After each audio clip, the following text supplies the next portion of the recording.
โอเคเนาะสบายดีทุกคนเดี๋ยววันนี้ช่างเองจะมาแนะนำวิธีการนำใช้แอป MT5 หรือว่าแอป MT5 นั่นเองเนาะ MetaTrader 5เดี๋ยวเรามาเบิ่งมาเริ่มกันเลยเนาะสไลด์นี้เราจะมาเว้าเกี่ยวกับการเพิ่มบัญชีเข้าในแอป MT5 เนาะเพราะว่าหลังจากทุกคนที่สมัครเปิดบัญชีกับ Broker Connect แล้วเราต้องได้เอารหัสมาล็อกอินเข้าแอป MT5 จึงจะสามารถเทรดได้เนาะอันดับแรกให้ทุกคนกดที่3ขีดทางซ้ายมือทางเทิงเนาะเป็นบอลเพิ่มหลังจากกดเข้ามาแล้วจะเห็นเครื่องหมายบวกนี่เนาะหลังจากนั้นก็กดไปที่เครื่องหมายบวกแล้วจะมีปุ่มให้เราเชิญเราก็พิมพ์ค้นหาคำว่า Connect LLC เนาะจากนั้นจะเห็นหน้าต่างนี้ขึ้นมา ให้ทุกคนเอารหัส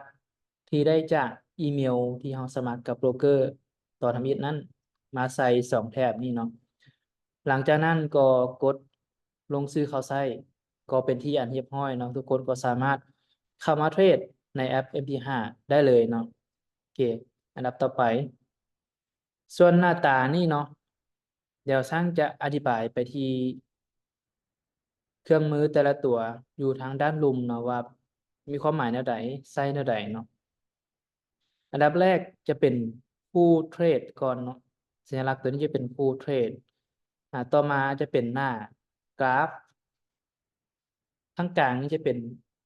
บอลซื้อขายเนาะออเดอร์ของเราจะอยู่นี่การซื้อขายต่อมา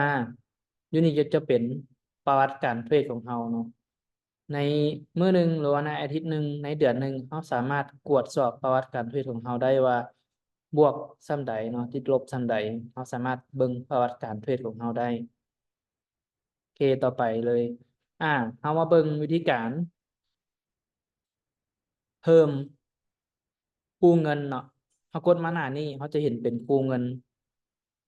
กู้เทรดเนาะหลายๆกู้เลยให้เราเลือกเทรดได้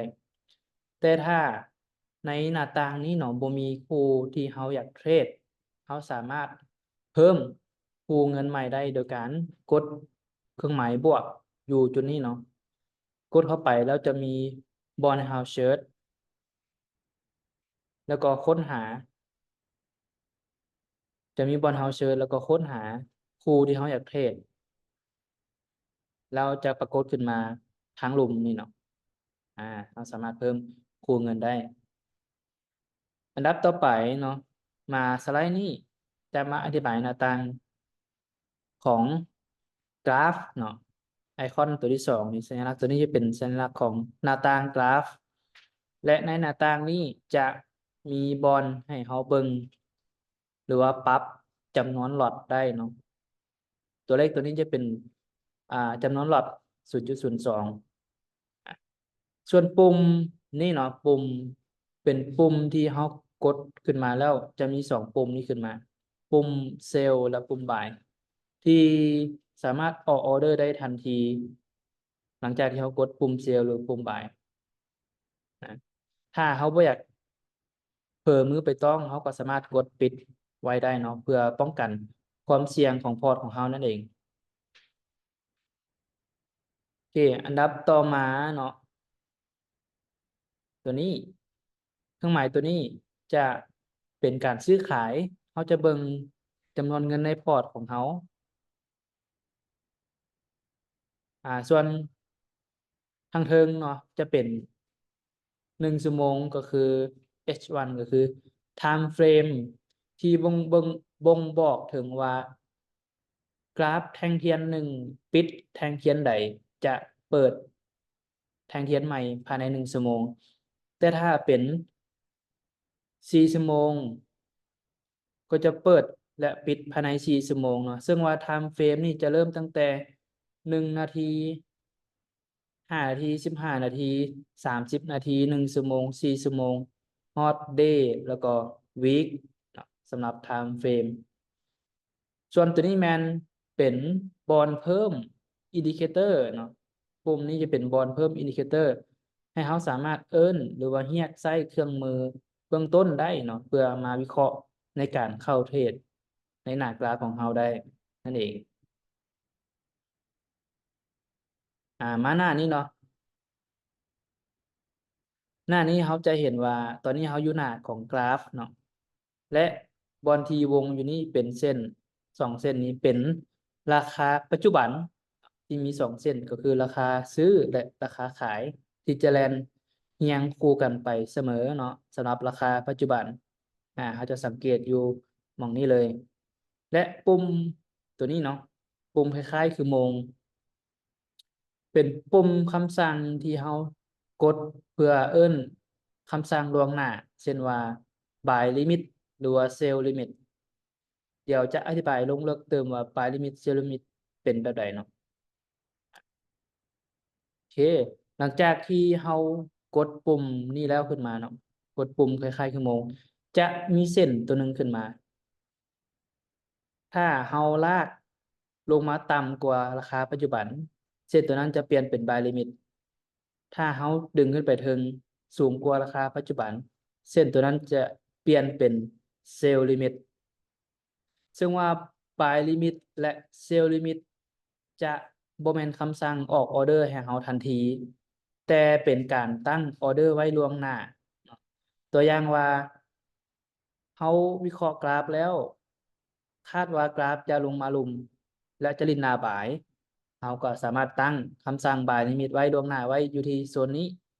SL ไว้กล้อง TP ไว้ถึงแล้วกดลูกศรไปกดปรับเปลี่ยนก็ถือว่าเป็นการตั้งออเดอร์ buy limit แต่ถ้าเป็นเซลล์ลิมิตก็คงข้ามกันเนาะถ้าว่าเราวิเคราะห์ตัวนี้กราฟอยู่ทั้งกลางอยากมาเซลล์อยู่ด้านถึงเราก็ตั้งไว้เพื่อเราบ่มีเวลาเฝ้ากราฟเมื่อราคามาฮอดโซนออเดอร์ก็จะเปิดให้เราทันทีเลยอันนี้เป็นอ่าความสามารถของคำสั่ง buy limit และ sell limit เนาะส่วนวิธีการตั้ง SL และ TP ถ้าเป็นไม่ buy limit SL จะอยู่รุม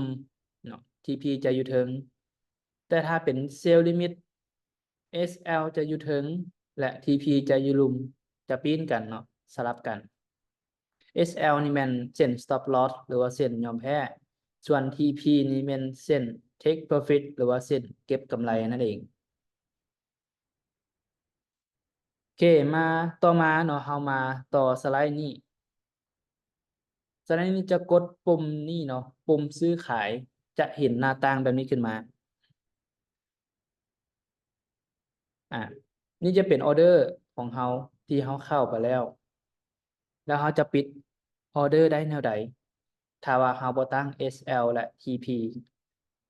แบบที่ว่าปิดออเดอร์ให้เราแบบอัตโนมัติเนาะเราสามารถปิดมือเองก็ได้เช่นเดียวกันวิธีที่หนึ่งก็คือกดค้างไว้เนาะกดใช้ออเดอร์ของเราจึงค้างไว้แล้วจะเห็นว่ามีแถบสถานะที่เขียนว่าปิดสถานะเราก็สามารถกดแล้วก็ปิดออเดอร์ไปเนาะหรืออีกวิธีหนึ่งก็คือปัดปัดซ้ายใช้ออเดอร์เนาะแล้วจะเห็นเครื่องหมายติ๊กสำหรับมือถือ Android เนาะ